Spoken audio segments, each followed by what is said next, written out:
Howdy, folks. Welcome to the May edition of Cattle Trails Showcase. I'm Ron Wilson, Poet Laureate. Mighty glad to be your host. Today, we're zooming along the Chisholm Trail to the Chisholm Trail Museum in Wellington, Kansas. But as been our custom, we like to begin with a Western-related question, and we encourage you to get on the chat and answer this question if you like. Jesse Chisholm, who the namesake of the Chisholm Trail, was part Native American Indian. And the question is, what tribe was he from? So Jesse Chisholm was part Scottish descent, and also Native American Indian descent. And so if you happen to know what tribe he was descended from, you can answer it in the chat. The purpose of Cattle Trails Showcase is to continually highlight the communities, historical elements, museums, and other attractions along the Chisholm and the Western Trail. And we're joined by a couple of, I see Joel Herndon from the Western Trail Board. The showcase is brought to you by the International Chisholm Trail Association, of which Dennis Katzenmeyer is president. Dennis is on with us. Michael Grauer is vice president. Nancy Lawrence is secretary, and Mary Lou Rivers is treasurer. And Lonnie Stephen is on as our showcase chair. I might add that we have some special guests with us. Speaking of Nancy and Mary Lou, you will see that they are here in our building. They're upstairs from where we're recording Cattle Trails Showcase, along with our friend Lori DeWinkler. So we're getting away from them. And also with us and with me in person is Tom Hawk. Tom, some of you know, has been on the Cattle Trails Showcase on a regular basis. I don't know if you can see there. Tom is trying to wave in my virtual background. He is visiting from Maryland and touring Chisholm Trail sites, thanks to Nancy and Lori and Mary Lou. So we're very pleased about that. And it's been answered in the chat that indeed Jesse Chisholm was part Cherokee. It is said that Jesse Chisholm could speak 14 languages, which is amazing to somebody like me who can barely handle English. So it's pretty amazing, and you can see why he was a peacemaker and a trailblazer in those days. And today we'll visit a museum which bears the name of the Chisholm Trail itself in Wellington, Kansas. We asked Wellington native Jim Bales, the museum facilities director and former president of the museum board, to tell us about the museum. He's made some special arrangements through some sort of a time machine to bring back Texas rancher Robert Davis from the year of 1869. So talk about the miracles of technology. Texas rancher Robert Davis from 1869 is going to tell us about those days. So Mr. Davis, the floor is yours. Why, thank you, Ron. Thank you, Ron. Howdy, folks. Thanks for being here and coming to listen to my story. Let me get this technology stuff all figured out here. There we go. That's what I wanted to see. All right. Well, good evening, and thank you for being here. As Ron said, we're going to do something a little different here today on your Chisholm Trail Showcase. My name is Robert Arthur Davis, and I was Texas rancher, cattleman, and drover, businessman, and I come up the Chisholm Trail.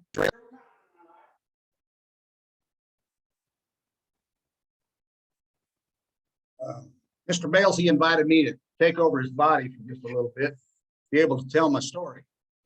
So I'll tell you a little bit about myself, and then I'll tell you a little bit about the Chisholm Trail Museum here in Wellington and this fine town of Wellington that I helped to establish. And then I'll tell you a few stories on the trail. First, let me tell you a little bit something about myself. Of course, I like to talk about myself, and it might add a little credibility to my story. So, as I said, I was a Texas cattle rancher, but I was born in 1821 in Wilson County, Tennessee. Now, I married my wife, Mary, in 1845, and in 1850, well, we packed up a couple of our youngins and we moved to Texas. Just south of Dallas, little Ellis County, Texas, a little town called Waxahachie. You might have heard of it. We bought some ranch land and we started raising cattle and ranching, and we did really well. And then course, that war between the states come along, that nasty little war in 1860, and I joined up on the Confederate side and went running around Texas trying to protect Texas. But after the war, I went back to Waxahachie, and cattle business was doing great. We had lots of cattle, but nobody would buy them. Then I heard about this man up in Kansas that would pay a top dollar 3 times what they were worth down in Texas. So I decided to haul my cattle up to Kansas. Now, being a businessman, I also thought there was other money to be made here. So I gathered up a wagon train load of pilgrims and pioneers that wanted to go west and led them up that Chisholm Trail through the Indian territories. And they say that there was about 50 wagons in this here wagon train. I don't recollect that many. But, you know, I've been dead for over 120 years and my memory's not so good. So it's possible. Anyway, so I gathered this wagon train up, and the way I did it is I run my cattle herd in front of the wagon train, and then the wagon train, and then another cattle herd behind the wagon train. I don't know if everybody else did it that way, but that's the way it worked for me, and it worked out pretty well. When I got to the territories, I hired a couple of Indian guides to get me through the territories. And that was a good move too, because as we were going through, we saw several burned out homes, must have been some Indian trouble, and a burned out soldier fort. But those guides, they got us through, and we got into Kansas. Those wagon train folks, why, they were good folks, and they moved on westward and northward, and I parted ways and turned around, headed back south to Texas to get some more cattle. So I got another herd up, and we went through the territories again. And this was about 1869, 1870. And I got there a little late in the year, so I wintered my cattle there in this area where we're here today. And while I was there, that was about the time that they opened up this territory for settlement. Seems those Osage Indians had decided that there wasn't any more buffalo to shoot over here in southern Kansas. So they sold back the reservation land to the government, and the government turned around and sold it to, the Indians sold it to the government for $1.25 an acre. The government turned around and sold it to us veterans for $1.75 an acre. So a lot of people were moving into the area and settling down, building their little cabins and such. While I was here, I ran into a fellow that had been on my wagon train the year before, and he had gone out to Denver, and he didn't like the weather out there, just a little too cold and windy for him. So he brought his family back across Kansas and decided that he liked this area because it's so pretty, and he decided to settle here. His name was Mr. John P. McCulloch. Now, Mr. McCulloch, he invited me to come over to his cabin and have a fine chicken dinner, meet with some gentlemen, and talk about starting a little town. Now, there's some federal law somewhere that says that if you got the title of colonel, which my ex-military days, they used to call me colonel. Why, if you got the title of colonel and somebody offers you a chicken dinner, well, you just got to go. So I did. I went over to this little cabin, and I met with about 6 other gentlemen besides Mr. McCulloch. And we got to talking about starting a little town. And the talk was going real well until they came up to deciding what to name the little town. Well, me being an ex-officer and soldier, why, I decided that, I mentioned that I liked Duke Wellington because he defeated Napoleon there at that Waterloo, and I suggested we name the town Wellington. Well, they liked that idea, so it stuck. And then after they took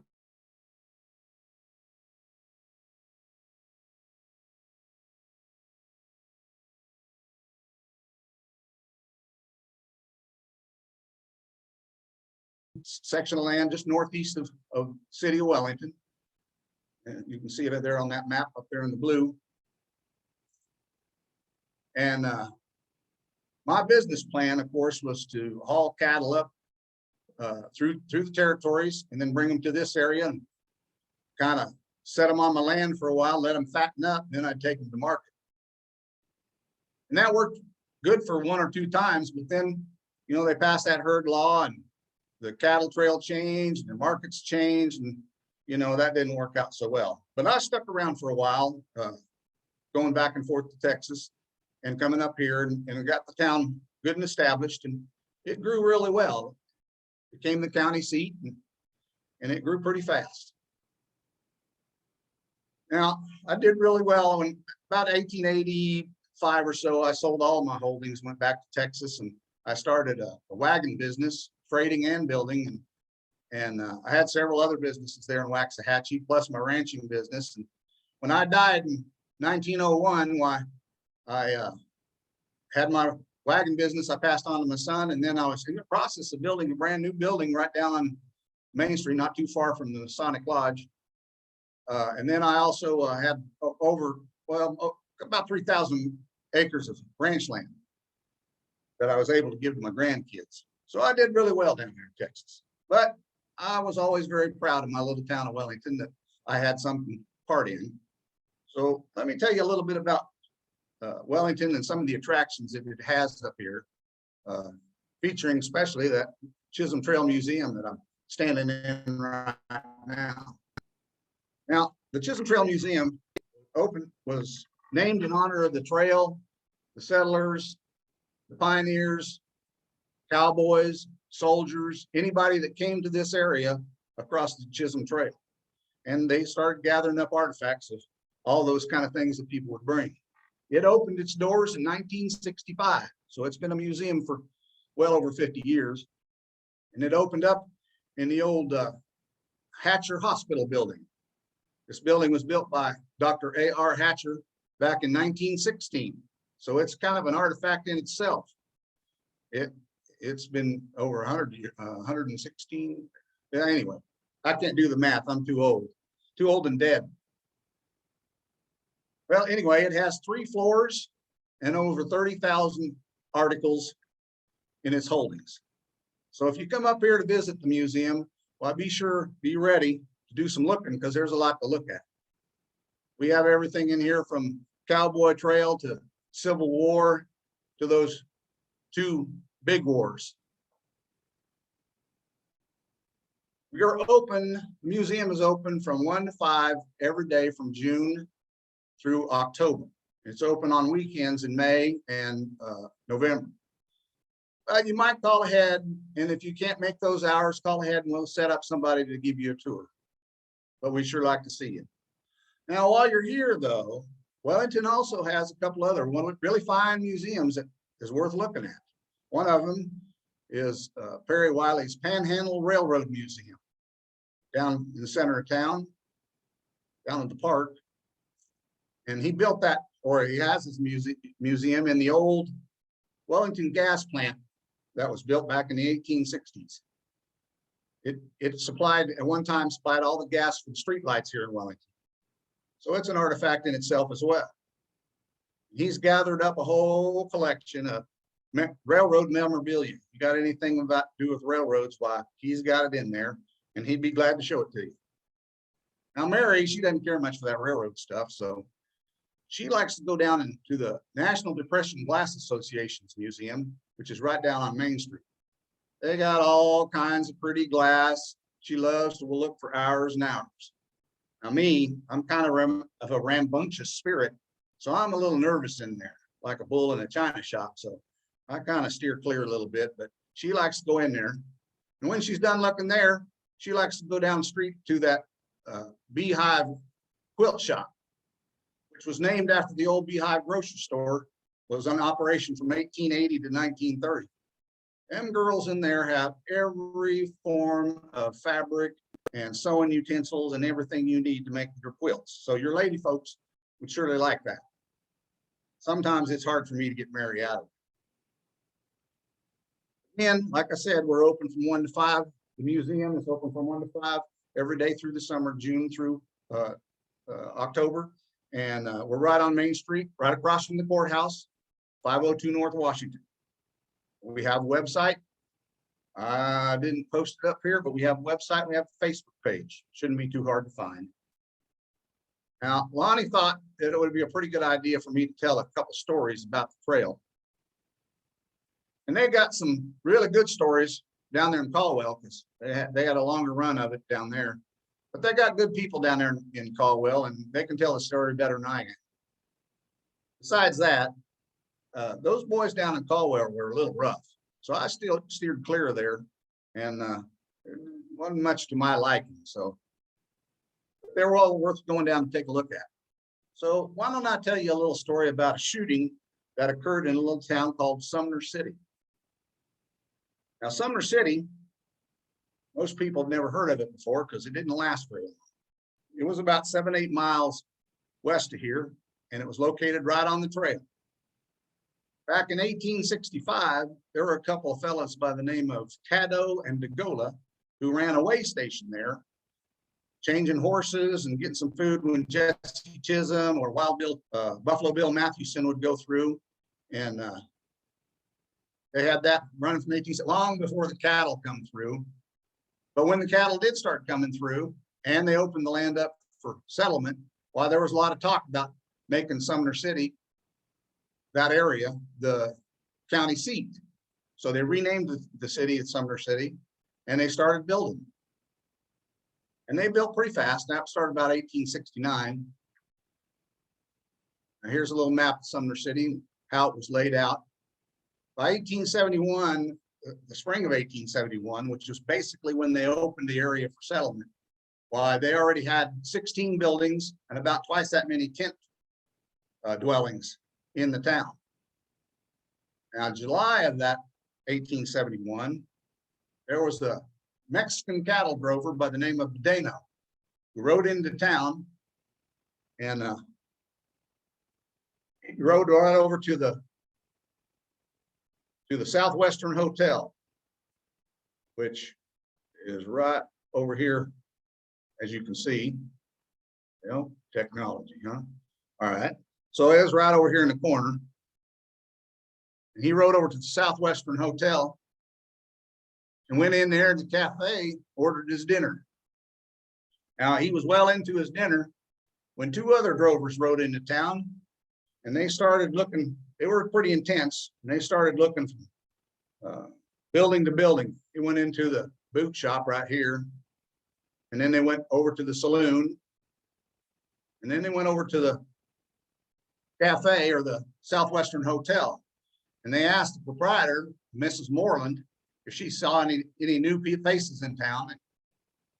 She didn't know what their purpose was, so she just pointed over to Badeno, who was sitting in the corner eating his meal. With that, this cowboy, he says, "That's him." And he unslung his rifle and he stepped up to the door and he shot old poor Badeno right there in the head. Woo-hee, what a mess. That upset your appetite for sure. Anyway, he turned to the woman and Mrs. Moreland, and he handed her a $10 gold piece, and he said, "Sorry for the mess." Said, "That man shot my brother, and I was just doling out some frontier justice." Then he turned to a couple rounders that were sitting there, and he said, "Boys, if you'll bury old Badeno there, why, you can have his horse and his belongings for the trouble of burying him." Then they just, both of them jumped on their horses and rode off. Now, newspaper accounts at the time state that there was a Billy Coron, a Texas trail boss, that had been shot just south of Abilene by Badeno, and then he had headed south on the trail back to Texas. A posse, the two men in followed after him, and they trailed him all the way to Sumner City before they caught up to him. Now, this posse consisted of a man by the name of John Wesley Hardin, who I'm sure you've all heard of, and he was quite a piece of work. But he wrote about it in his book, but he got everything kind of screwed up because he said that it was Bluff City, and Bluff City hadn't been formed yet for another 10 years, and Bluff City wasn't even on the trail. So then he also tried to take credit for the shooting, but I think we know that it was Billy's brother, John Coron, that did the shooting. Now, them two rounders, they took old Badeno out by the creek and they scalloped out some sand and they buried him in a shallow grave. Now the trail changed and the markets changed, and Sumner City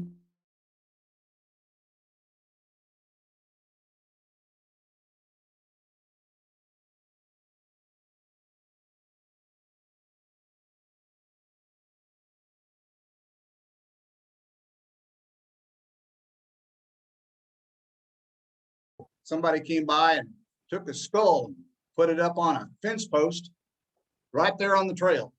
And for many years, that was the only thing that marked where Sumner City had been there on the trail. Now, I want to tell you another little story that happened here in Sumner County on the trail. This happened in 1874. Now, none of you guys are falling asleep in my story, are you? I can't hear, so I guess that's a no. In 1874, the federal government was hauling goods down to the Indian territories, to the forts, and to the Indian agency down in Anadarko. And they also run a mail route. They had a contract with a company called the Southwestern Stage Company to run the mail down there. Now, this contract was going to expire July 1 of 1874.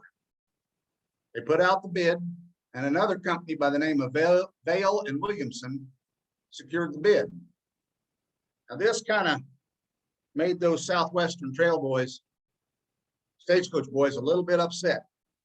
So they hired a bunch of thugs and horse thieves to go down the trail and steal all the stock that Mr. Williamson had set up in the way stations down to the Indian Agency office.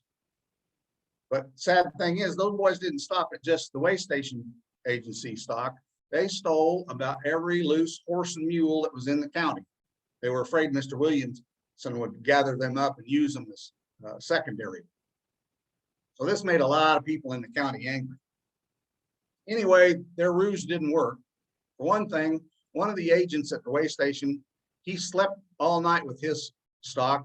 He had one of those newfangled needle guns, and he didn't let anybody come near. And the other thing is, Mr. Williamson, he gathered up a few ponies and one rider that was able to get down to the Indian Agency by July 1, deliver the mail, and secure the contract. There still were a lot of angry folks up here in Sumner County.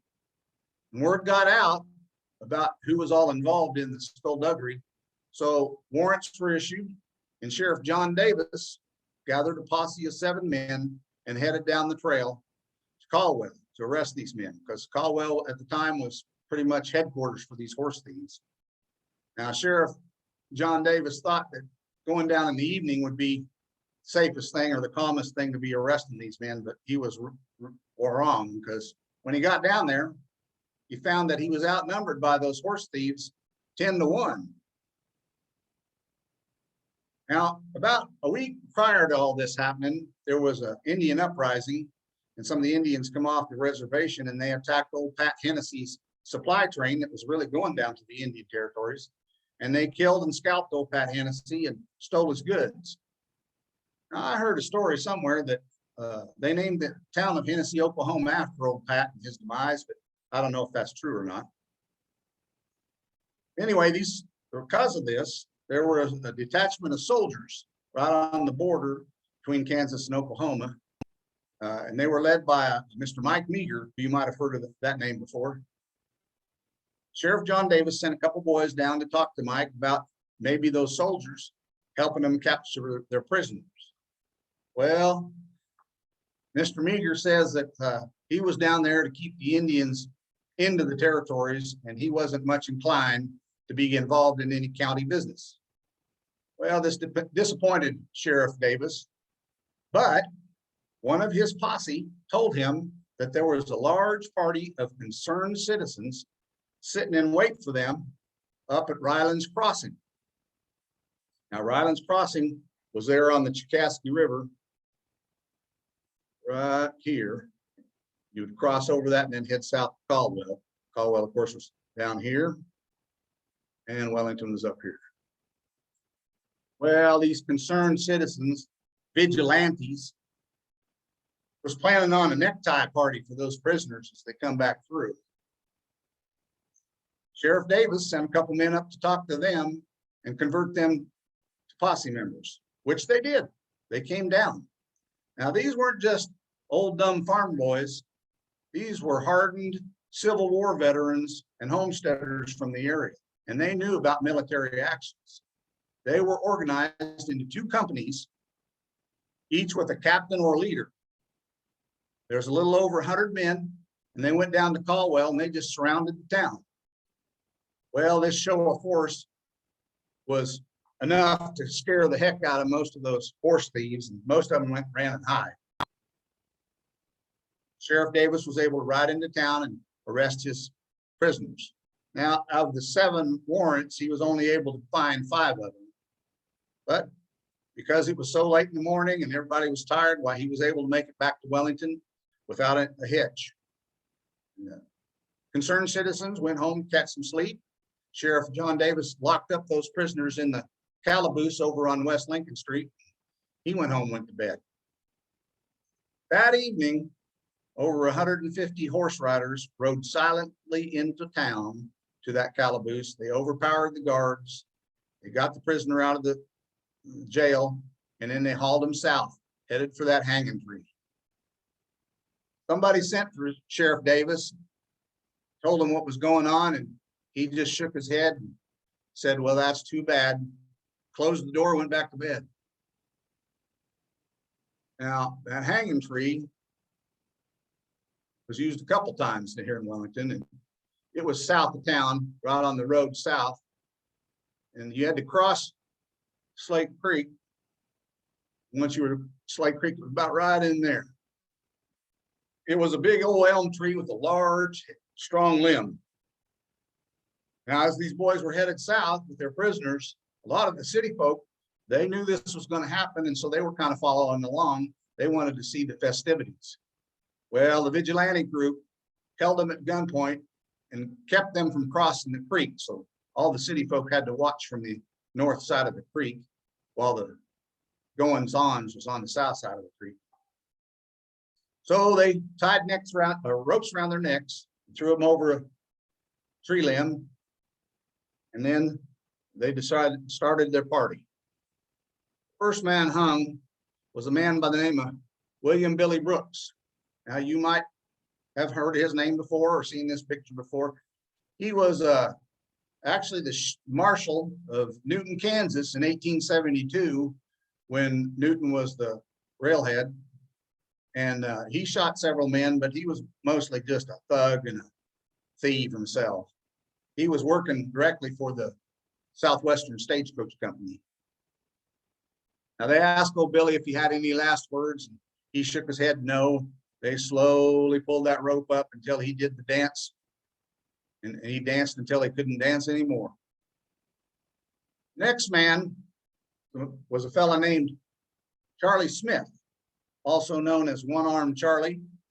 He had lost his arm in the war, and he worked mostly as a bartender down in Caldwell, but he also was a known horse thief, and he was actually riding a stolen horse when he was caught.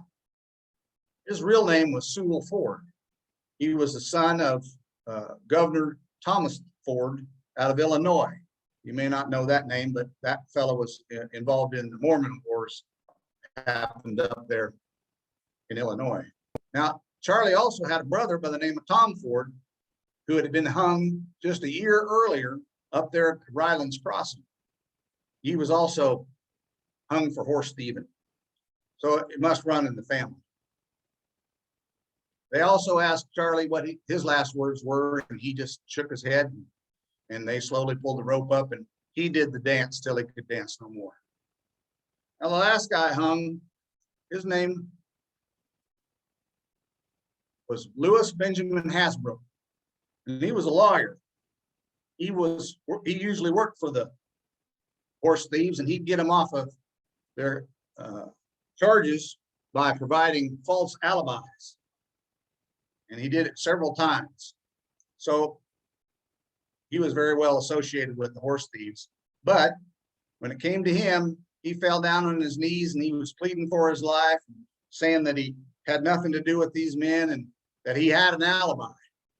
Well, the vigilantes had no use for him, so they pulled on that rope. He pleaded no more. Those boys were strung up and they hung there in that tree till mid-morning the next day, when they were cut down, loaded up in a wagon, and hauled over to the Wellington City Cemetery, which today they call the Wellington Pioneer Cemetery. They were taken over to the southwest corner of the cemetery and buried in one hole. They just dug one big hole and threw all of them in the same hole, still with the ropes around their necks. Now, back then, why you didn't bury thieves and outlaws in the same cemetery as the good folk. That was hallowed ground. So they always buried them outside the cemetery property. So they were laying right in the corner of the cemetery, right about in here. There was a lady did some serious research about 20, 30 years ago, and she claims that that's where they're laid to rest. Of course, there's no headstone, just those two trees back there. Now, just for fun, that Jim Bales character, back in 2019, he went, it's Memorial Day, he went over there to that cemetery and he poured those boys a drink. I guess he thought they deserved it. Of course, they didn't do much drinking. So that's pretty much my story, folks. If you come up here to Wellington, well, I stop here by here at the Chisholm Trail Museum at 502 North Washington and come see us. So there's our website there, www.chisholmtrailmuseum.us. Like I said, we do have a Facebook page, run a few articles on that too. So stop in and check in to see us. And if you have any questions, why, I would entertain a question or two while I'm here. How about a round of applause for Mr. Robert Parker and his accomplice, Jim Bales. We appreciate Jim loaning you his body so he could channel Rancher Parker. Davis, Robert Davis. Robert Davis. My apologies. Yeah, that's okay. It's getting a little tiring. It's kind of hard to, this possessing a body takes a lot out of you. And I need to get back to see what Mary's up to. So. Well, let me ask you this question about the museum. Carla asked this question in the chat. Are there special events in Wellington, or does the Chisholm Trail Museum have any special events in the course of the year? Yes, this year we have planned actually a historic quilt exhibit starting in June 4th, I believe. The quilt business, since that business downtown moved in, I didn't realize it was such a big thing. Boy, a lot of women come from all over, and they actually got a little building a couple blocks up from where the quilt shop is that they use as a kind of a retreat. Ladies will come in groups and stay at that retreat and go to the quilt shop. And so we decided to get on the bandwagon and we're going to have a historic quilt exhibit. We have some quilts. There's one up there. I saw a date on it, said 1789. But we had an appraiser come through and check them. And we have a couple 5-star quilts, if that means something to you quilt ladies. But we're going to have those on exhibit for the month, for all of the month of June. And then last year we had a historic reenactment where we had several of the town founders and historic people of the town reenacted here in the museum, in different parts of the museum. And that went over real big. So we'll probably do that again, probably in August. And also in August, what's on the books is that we have another one of our we have a gun exhibit that we usually have, guns and guitars. So guys can come in, look at our old guns, and they can bring their old guns and show them off. That's kind of how it works. But we don't have a solid date on that. Very cool. Other questions? Any questions for Jim or for Mr. Davis?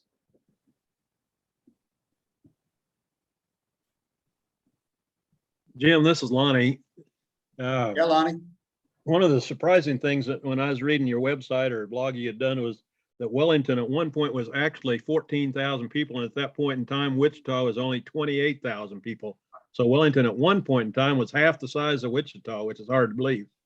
Yeah, and at that time, it was growing faster than Wichita. It was getting more people moving here than Wichita was. But that was about 1890. And, you know, of course, the cattle trails have kind of slowed down from there. And that was Wichita's first big draw. So kind of makes sense. But then we had a tornado that hit in 1892 and went right through the center of town. And that also was about the time that they opened up the Indian territories in 1893. And so, yeah, then it kind of went the other direction. It took a long time to recover from that tornado. In fact, the city hall was right smack in the center, and they didn't build another city hall till 1908, I think.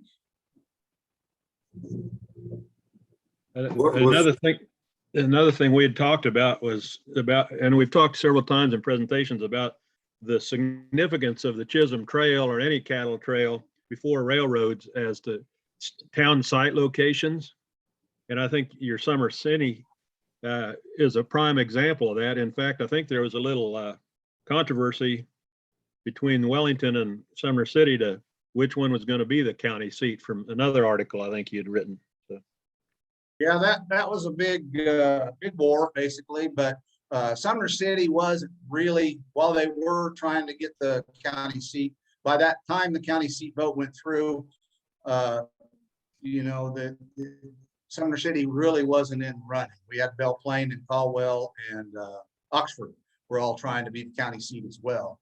Actually, the demise of Sumner City helped Wellington to secure that county seat because one of our founders, town founders, went over to Sumner City and told those businessmen over there, said, hey, if you come to Wellington, bring your business to Wellington, why, we'll move your building and everything, provide labor for free, and we'll give you free land right on Main Street. And I can't imagine loading up a building. That Southwestern Hotel was one of the buildings. It was a two-story affair. And they loaded it up on wagons and pulled it by horses and then went around the creek heads 13 miles to get it down here in Wellington and put it on Main Street. So instantly Wellington grew by a bunch by bringing those buildings in, and that helped secure the county seat.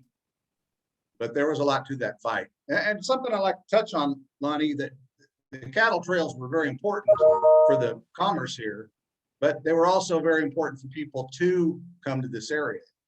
But the trails themselves, the one that Jesse Chisholm used, was basically an old Indian trail. What heck, those Etzanoa, have you ever heard of the Etzanoa group town that they found over by Ark City? Those Etzanoa Indians really became the Wichita Indians, and they migrated from there down to the Wichita Mountains and then back up during the war to Wichita and then back down to the Wichita Mountains. So the trail was a major highway. Fascinating.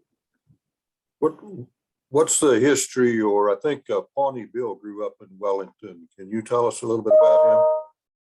Now, I'm sorry, try that again, please. Can you tell us a little bit about Pawnee Bill? I think he grew up in Wellington. No, I don't know that he grew up here. Pawnee Bill was in the area. And he grew up, I think he grew up in not to say back east, but up northeast a little bit from here. And he grew up around some Indians, but then he came to this area and he served as a guide with the Indians for years. And then later, of course, started his Pawnee Bill traveling circus. Then he hooked up with Buffalo Bill. And actually, Pawnee Bill was a better businessman than Buffalo Bill was. And for years, they run the show together. And then they kind of split off because Buffalo Bill was basically gambled or drank his money away or whatever. But and then Pawnee Bill moved down to where his ranch is at in Pawnee. I hope that answers your question. Well, I knew there was some connection between him and Wellington. I think you explained it. Yeah. Thanks. There's a question in the chat. Was the slide in your presentation of the 1872 Sumner County from a county plat map atlas? I noticed the map called out the location of the Western Cattle Trail through the area. I'll have to look at that, but honestly, I think that map came from an 1872 map that the railroad put out. to entice people to come to this area and settle. That If that you was the want, I western can fork dig of the that up in Chisholm. about a minute or two, but yeah, I think if you just Google that 1872. And Michael makes the comment that that was maybe referring to the western part of the Chisholm Trail. Correct. Yes. The cattle trail, it says cattle trail and Fort Sill Trail, and it's actually the other side of.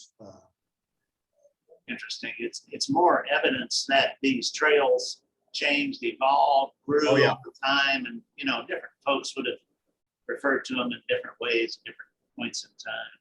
Yeah, I think somewhere on that map, it says that the information or the copyright or something was actually 1869, even though they put it out, in 1872 to entice people to come to the area. But it shows where the railroad was coming through Abilene and on out to west, and it shows the land that the railroad owned or was given so they could sell off and make their money. And then it shows all the ground around Kansas that was open for settlement. Any other questions? Mr. Bales, I visited your fine museum and enjoyed it. This is Michael Grauer at the National Cowboy Museum. Could you tell Thanks, us about some of your prized Chisholm Trail, cattle trails, or cowboy artifacts you have on exhibit? Yes, we have a pair of boots sitting over here in this cabinet to the left of me that was worn by a cattle rustler that got caught, and I don't remember if he was shot or hung. I think he was shot, but they're interesting in that they show that the guy was a little guy, and you can almost see the form of his feet. And we have two guns that were on the Chisholm Trail, used on the Chisholm Trail. I don't have them in the case right now. When we open, I'll put them out. One of them is an 1858 Remington that was converted to rimfire ammo, and it was carried by, and I want to say his name was John Anderson, and he lived. He was 16 at the time. His father came and settled over in the York City area on Arkansas River, and he caught the trail when he was 16. He caught a group coming up through in 1869, and he traveled the trail about 6 or 7 times, according to the family story, and he carried that gun with him. It's a big, heavy, nickel-plated thing. So that's pretty fascinating. He's buried. He went back to Ark City and became a grocer, and he lived and died over in Ark City. He's buried over in the cemetery there. And then we have a gun that was found on the Chisholm Trail.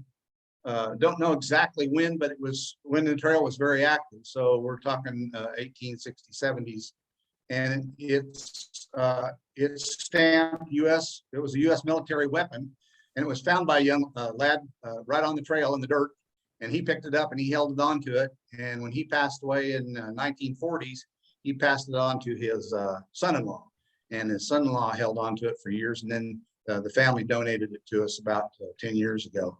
And that's pretty fascinating. Those are probably the prize objects. What can you think of, Dana? Yeah, we just Well, thanks. And a little bit of everything. That's right. I'm enjoying seeing the picture of Jesse Chisholm over one shoulder and that set of longhorn steer horns above Yeah. their shoulder there. Those are great reminders. Now that's a set of longhorns. But we do have actually a bigger set than that, but they came from South America. And so we didn't want to put them in the Chisholm Trail room. That just didn't seem quite right. So. Well, it's clear to me that folks in Sumner County take their horse thieving and cattle wrestling seriously. Very serious. Very So, serious. how about another round of applause for Robert Davis and Jim Bales? We appreciate it greatly. Thanks for having me. Come by and see us. So, Thanks, go ahead. I was just saying, thanks, Jim. Great presentation. Great presentation indeed. So folks, make sure you join us on the second Friday of each month. So for next month, that would be Friday, June 10, 2022 at 10 a.m. Central Time. I think we are going to have some Chisholm Trail board discussion that will follow when we're done here, but we're going to pause our recording. So to close our program today, this is Ron Wilson, Poet Laureate, saying thanks for taking time to join us in this place, and come on back next month for our Cattle Trails Showcase. Happy trails, everybody.